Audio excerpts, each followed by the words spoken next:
Hello to everyone. We are going to talk about the early modern English, and now we are going to answer the questions of Caxton on dialects.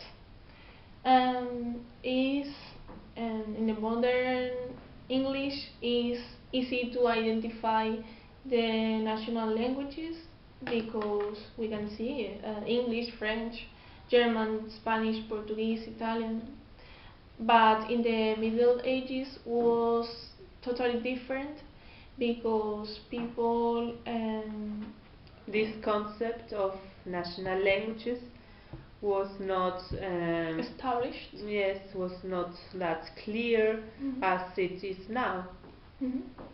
So people used Greek and Latin in the Middle Ages, and Latin was used for the majority of the people, because it was the language of law, government, of the universities, and the church. And the end of this reign of Greek and Latin was because of the rise of the European vernaculars. And one important person to mention here is William Caxton. Yes, and William Caxton was the first English printer, because he translated and published a number of French works.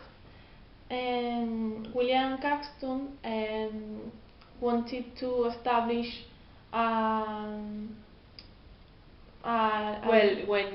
when he came back to England, no? Yes. He saw the problem. The problem that of dialects. Yes. There were a variety of dialects, and the language was no fixed. So people determine the same thing in different way. So it's a big problem for William Caxton to publish something, a book, because he needed to know in which language he had to write and to publish. But in other hand, this was a big success for him because he could determine a good language for. Yes, he for tried to do, or yes, to impose like a uniform language so that everyone could understand each other. Yes. So, but when, as we have said before, when he came back from England, he saw that lack of uniformity in the English language, and he illustrates that with the X, because there were some people using the word eggs and some other people using the word eire to refer to the same thing that now in modern English is eggs. Sorry. And then apart from that, another problem was that he didn't know how to spell the dialect that he will choose to publish, as you have said, the books or yes. He had the problem that there is no unaccepted letters of the alphabet. So because there were so many pronunciations of a word, and now no one said that this word was written in that way or in the another way. So it was really difficult, and yes, also he hadn't a reference. He hadn't dictionaries as we have now, and because because the problem was that English had a considerable modifications during his own lifetime. So apart from the alphabet and the spelling, was that the English had an evolution and was so difficult to him to determine the language. Yes. Also the dialects and orthographical problems and the problem of the linguistic change. And most important, this problem was considered a problem when he came to England with the printing press, because it was sorry, a technical innovation, and it was used to print more copies than hand copied, and it has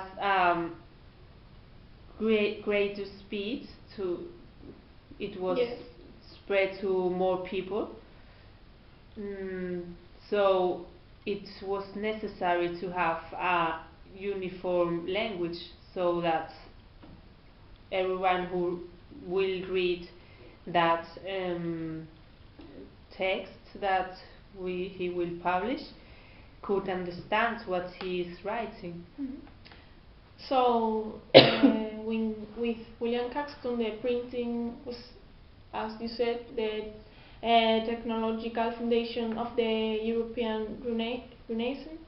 And printing means that a mass replication, a replication that creates speed.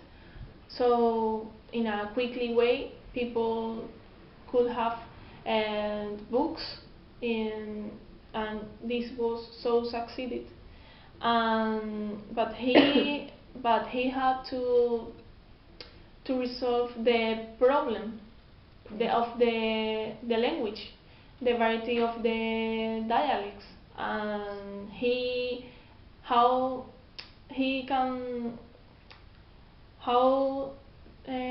will he face this problem? Yes.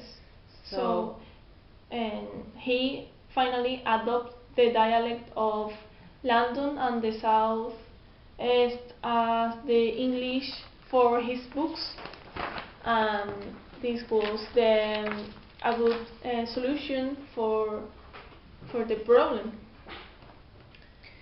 So, and another related problem was to keep the classic languages, Latin and Greek, but yes, because the problem was the faced by European writers educated to revere the classics, so the great languages of Greece and Rome. And yes, one important person here was Dubelaus, with his defense at Illustration de la langue francoise, where he says that even though Latin or Greek were very important for all the languages, because they were the basic knowledge of all the other languages, people have to try to begin using the vernacular languages, his own languages, so that they could improve it, and yes, learning from the past does not restrict us to the limitations of the development of a language. Learning from the past does not restrict us to the limitations of the past, because we had the language develop all the time, and we had to know the final English. Yes, the final English, and people in the modern English use. The language had to be fixed. Yes, and finally, it was yes, the scholars begin to reject the learning of these medieval languages, and yes, the Dubelau's defense is really a manifesto of patriotism more than a treatise of linguistic theory. So it was it is related with linguistics, but it was really yes, that this manifesto of patriotism. I mean. And it's important to know that the first dictionaries and grammars of the vernacular languages appeared alongside the dictionaries of Greek and Latin, because, as we said before, Greek and Latin was the mainly languages in the Middle Ages, so it was important to know that the mainly dictionaries were with Greek and Latin languages alongside. Finally, yes, Caxton, he had to fix the language in order to people can understand the language. And when, as you said with the example of the egg, when he said a word, all the people could understand very well what's the meaning of the word. And so to get a fixed language and the new concept of, in the modern English, of the national language. yes. That's all. That's all. Bye.